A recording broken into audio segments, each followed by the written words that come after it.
Entonces decidí darle otro giro al asunto, y le pregunté quién había hecho el mar, la tierra que pisábamos, las montañas y los bosques. Me contestó que había sido el anciano Benamuquí, que vivía más allá de todo. No pudo decirme nada más acerca de esta gran persona, excepto que era muy viejo, mucho más que el mar, la tierra, la luna y las estrellas. Le pregunté por qué, si este anciano había hecho todas las cosas de la tierra, no era venerado por ellas. Se mostró muy serio e, inocentemente, me respondió: «Todas las cosas le dicen «oh». Le pregunté si las personas que morían en su país iban a alguna parte. Me dijo que sí, que todos iban a Benamuquí. Entonces le pregunté si los que eran devorados también iban allí. Me dijo que sí. A partir de esto, comencé a instruirle en el conocimiento del verdadero Dios.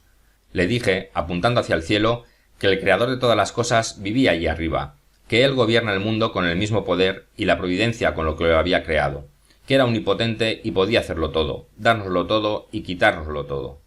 Así, poco a poco, fui abriendo sus ojos. Escuchaba con mucha atención y se mostró complacido con la idea de que Jesucristo hubiese sido enviado para redimirnos, con nuestra forma de orar a Dios y con quien pudiese escucharnos, incluso en el cielo. Un día me dijo que si nuestro Dios podía escucharnos desde más allá del sol, debía ser un Dios mayor que Benamuquí, que vivía más cerca y que, sin embargo, no podía escucharlos, a menos que fuesen a hablarle a las grandes montañas donde moraba. Le pregunté si alguna vez había ido allí a hablar con él, y me dijo que no, pues los jóvenes nunca iban a hablar con él. Los únicos que podían ir eran los viejos, a quienes llamaban Uwokaki, y que son, según me explicó, sus sacerdotes o religiosos. Estos iban a decirle «oh», que era su forma de referirse a las plegarias, y regresaban para contarles lo que les había dicho Benamuquí. Entonces pude darme cuenta de que el sacerdocio, incluso entre los paganos más ciegos e ignorantes, y la política de mantener una religión secreta para que el pueblo venere al clero, no solo se encuentra en la religión romana, sino, tal vez, en todas las religiones del mundo, incluso entre los salvajes más bárbaros e irracionales. Intenté aclarar este fraude a mi siervo Viernes, y le dije que la pretensión de sus ancianos de ir a las montañas a decir «oh» a su dios Benamuquí era una impostura, así como las palabras que supuestamente les atribuían lo eran aún más, y que si hallaban alguna respuesta o hablaban con alguien en aquel lugar, debía ser con un espíritu maligno. Luego hizo una larga disertación acerca del diablo, su origen, su rebelión contra Dios, su odio hacia los hombres, la razón de dicho odio, su afán para hacerse adorar en las religiones más oscuras del mundo en lugar de Dios, o como si lo fuera, y la infinidad de artimañas que utilizaba para inducir a la humanidad a la ruina. Le dije que tenía un acceso secreto a nuestras pasiones y nuestros sentimientos, mediante el cual nos hacía actuar conforme a sus inclinaciones, caer en nuestras propias tentaciones y seguir el camino de nuestra perdición por nuestra propia elección. Me di cuenta de que no era tan fácil imprimir en su espíritu la correcta noción del demonio como la de la existencia de Dios. La naturaleza apoyaba todos mis argumentos para demostrarle la necesidad de una gran causa primera, de un poder supremo, de una providencia secreta y de la equidad y justicia de rendirle homenaje a él, que todo lo había creado. Pero nada de esto figuraba en la noción de un espíritu maligno, su origen, su existencia, su naturaleza y, sobre todo, su inclinación por hacer el mal y arrastrarnos a hacerlo. Una vez, la pobre criatura me dejó tan perplejo con una pregunta, totalmente inocente e ingenua, que apenas supe qué contestar. Había estado hablándole largamente del poder de Dios, de su omnipotencia, del modo tan espantoso en que castigaba el pecado, del fuego devorador que aguardaba a los agentes de la iniquidad, de cómo nos había creado a todos y de cómo podía destruirnos a nosotros y al mundo entero en un instante. Mientras tanto, Viernes me escuchaba con mucha seriedad. Entonces, le dije que el demonio era el enemigo de Dios en el corazón de los hombres, que usaba toda su maldad y su ingenio para derrotar los buenos designios de la providencia y arruinar el reino de Jesucristo en la tierra, y otras cosas por el estilo. Pues bien, dijo Viernes, tú dices, Dios es tan fuerte, grande. ¿No es más fuerte, más poder que el demonio? Sí, sí, Viernes, dije yo. Dios es más fuerte que el demonio. Dios está por encima del demonio y, por lo tanto, rogamos a Dios que lo ponga bajo nuestros pies y nos ayude a resistir a sus tentaciones y extinguir sus dardos ardientes. Pero, volvió a decir, si Dios más fuerte, más poder que el demonio, ¿por qué Dios no mata al demonio para que no haga más mal? Me quedé muy sorprendido ante su pregunta, ya que, después de todo, aunque yo era un viejo, no era más que un aprendiz de doctor que carecía de las cualificaciones necesarias para hablar de casuística o resolver este tipo de problemas.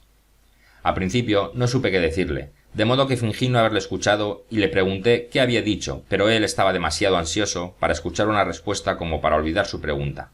Así que la repitió, con las mismas palabras quebradas de antes. Para entonces ya me había repuesto un poco y dije: al final, Dios lo castigará severamente. Está aguardando el día del juicio final, cuando será arrojado a un abismo sin fondo y morará en el fuego eterno.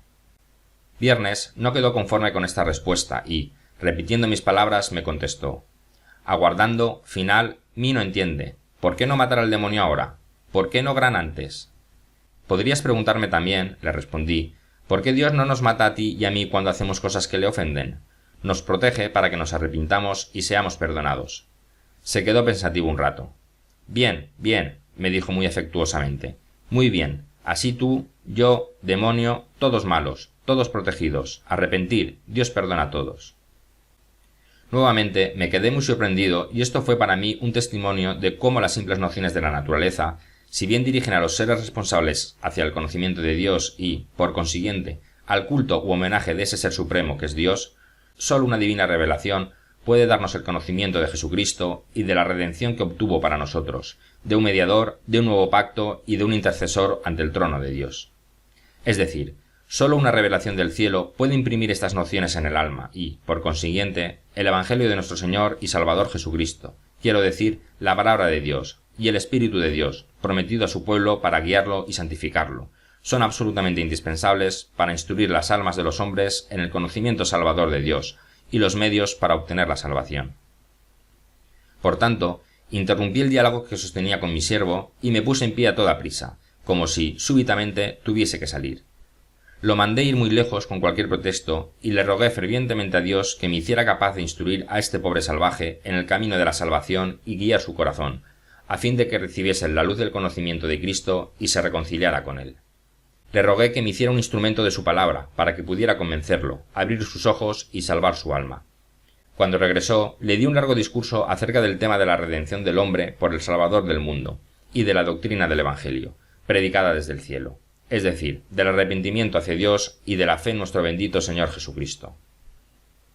Luego le expliqué, lo mejor que pude, por qué nuestro bendito Redentor no había asumido la naturaleza de los ángeles, sino la de los hijos de Abraham, y cómo, por esta razón, los ángeles caídos podían ser redimidos, pues él había venido a salvar solo a los corderos descarriados de la casa de Israel. Había, Dios lo sabe, más sinceridad que sabiduría en todos los métodos que adopté para instruir a esta pobre criatura, y debo reconocer lo que cualquiera podría comprobar si actuara según el mismo principio. Que, al explicarle todas estas cosas, me informaba y me instruía en muchas de ellas que antes ignoraba, o que no había considerado en profundidad anteriormente, pero que se me ocurrían naturalmente cuando buscaba la forma de informárselas a este pobre salvaje. Ahora indagaba estas cosas con mucho más ahínco que nunca antes en mi vida. Así, pues, aunque no sabía si, en realidad, este pobre desgraciado me estaba haciendo un bien, tenía motivos de sobra para agradecer que hubiese llegado a mi vida. Mis penas se hicieron más leves, mi morada infinitamente más confortable. Pensaba que en esta vida solitaria a la que estaba confinado, no sólo me había hecho volver la mirada al cielo para buscar la mano que me había puesto allí, sino que, ahora, me había convertido en un instrumento de la providencia para salvar la vida y, sin duda, el alma a un pobre salvaje e instruirlo en el verdadero conocimiento de la religión y la doctrina cristiana y para que conociera a nuestro Señor Jesucristo. Por eso digo que, cuando reflexionaba sobre todas estas cosas, un secreto gozo recorría todo mi espíritu y, con frecuencia, me regocijaba por haber sido llevado a este lugar, que tantas veces me pareció la más terrible de las desgracias que pudiesen haberme ocurrido. En este estado de agradecimiento pasé el resto del tiempo, y las horas que empleaba conversando con Viernes eran tan gratas que los 3 años que vivimos juntos aquí fueron completa y perfectamente felices, si es que existe algo como la felicidad total en un estado sublunar. El salvaje se había convertido en un buen cristiano, incluso mejor que yo, aunque tengo razones para creer, bendito sea Dios por ello, que ambos éramos penitentes consolados y reformados. Aquí leíamos la palabra de Dios y su espíritu nos guiaba como si hubiésemos estado en Inglaterra. Me dedicaba constantemente a la lectura de las Escrituras para explicarle, lo mejor que podía, el significado de lo que leía y él, a su vez, con sus serias preguntas, me convertía, como ya he dicho, en un estudioso de las Escrituras, mucho más aplicado de lo que habría sido si me hubiese dedicado meramente a la lectura privada.